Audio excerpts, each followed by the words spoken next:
So, you're thinking about buying a condo. When do you know, or when do you think is the right time for you to make that decision? Well, today that's what we're going to talk about. What are some of the pros about living in a condo? The very first thing that comes to mind is affordability.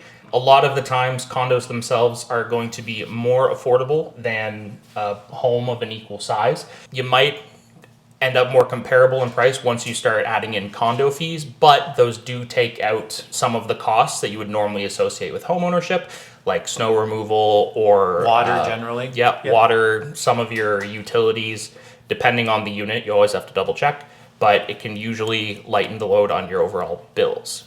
The other thing is convenience. So if you're living in a condo, the great thing is most of the condos are built downtown or near locations that give you great access to, whether that be shopping, malls, those would be kind of the same thing.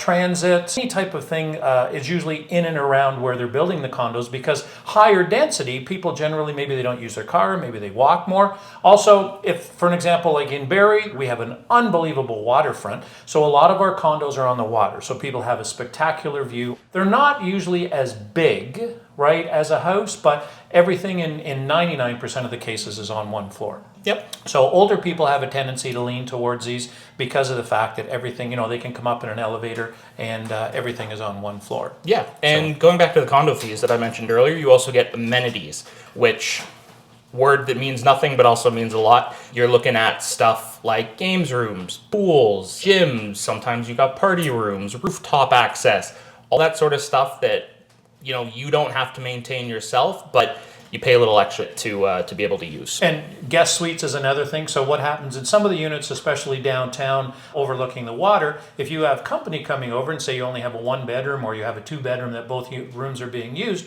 there is a guest suite similar to a hotel. Your guests can stay there. So I have clients that they have trouble talking about downsizing, right? So they say, oh well, what happens during Christmas and all this stuff when people come over at Thanksgiving, and where are we going to put everybody? Well, their comment is this: hotels are a lot cheaper.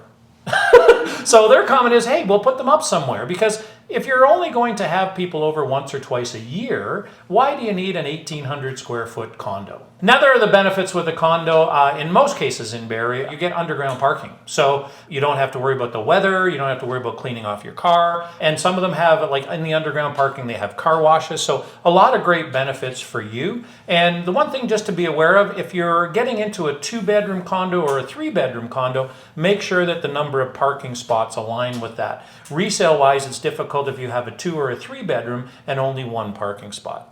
With everything that has all of the pros and the great things about it, there are some things that maybe aren't so good. Or, you hate to say cons because it's different in condos. Yeah, I mean, with every up comes a down most of the time, right?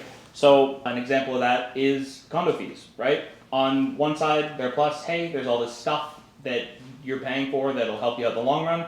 But on the flip side, you might also not necessarily be wanting stuff like that. If you don't use the gym or you're not going to use the pool, you still most likely have to pay for it through your condo fees, which means it's just an added cost on top of what you're already paying for.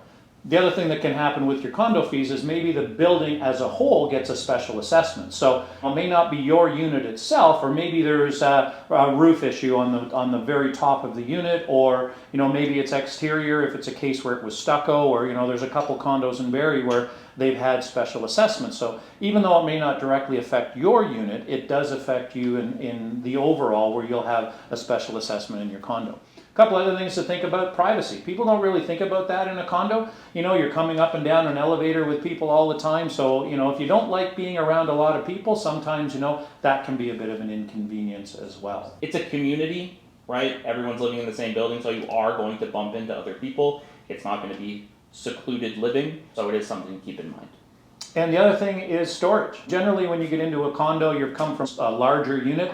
People don't necessarily know how to purge properly. They talk about downsizing, but they still bring in the big chunks of furniture and they just don't necessarily work. And generally, when you have a storage area or a storage locker in a condo, it's like 6 feet by 8 feet. It's a glorified closet. Yeah, so maybe, and if you change your tires, for an example, from winter to summer, by the time you store them in your locker, there's not a lot of space, and none of them allow you to store anything on top of them. And, the parking, some people don't like the underground parking because it's a closed-in area, and if you've got a fair distance to walk from your vehicle to where you're getting into the building, some people are a little bit uncomfortable with that. And one of the things you also need to keep in mind is the condo corporation. The board is able to make changes to the overall building. They might be great for your lifestyle and they might help out, but they might also inhibit you, right? The condo corp can set rules, whether it be pets or just how things are run. Sometimes there's rules in there, whether you can make it an Airbnb or not. They can just affect your life in a lot of ways that you might not have thought originally, so it's just something to keep in mind.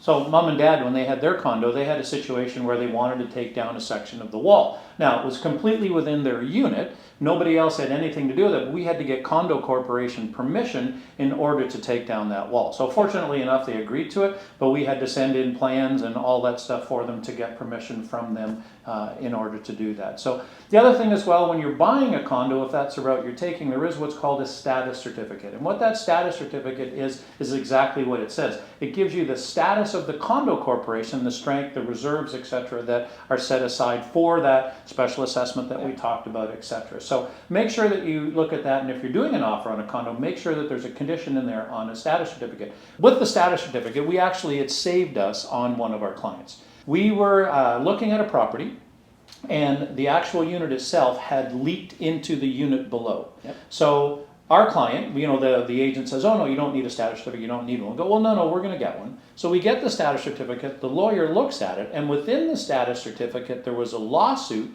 for the person down below suing the person that was in the unit that we were trying to buy. Yeah. Now, here's the kicker. If our client would have closed with that lawsuit still being open, she would have been responsible for the damages. Yes. The way it was written was the person who is in charge of the condo, at the time, is going to be the one paying for the damages. Didn't necessarily name the exact person that was living there. So if they had come in, got their lovely new condo, bam, all of a sudden they're hit with a suit that had nothing to do with them at all. Make sure you look at the status certificate, make sure you get proper people in your corner. Yeah. Condo Corp is basically just an umbrella over top of the big building, and the certificate is just to make sure your umbrella don't got no holes. If you have any other questions revolving condos or condo corps or anything like that, please feel free to let us know down in the comments. While you're down there, hit that like button, hit that subscribe button, ring the notification bell to stay up to date with all of our content. And See you on the next video.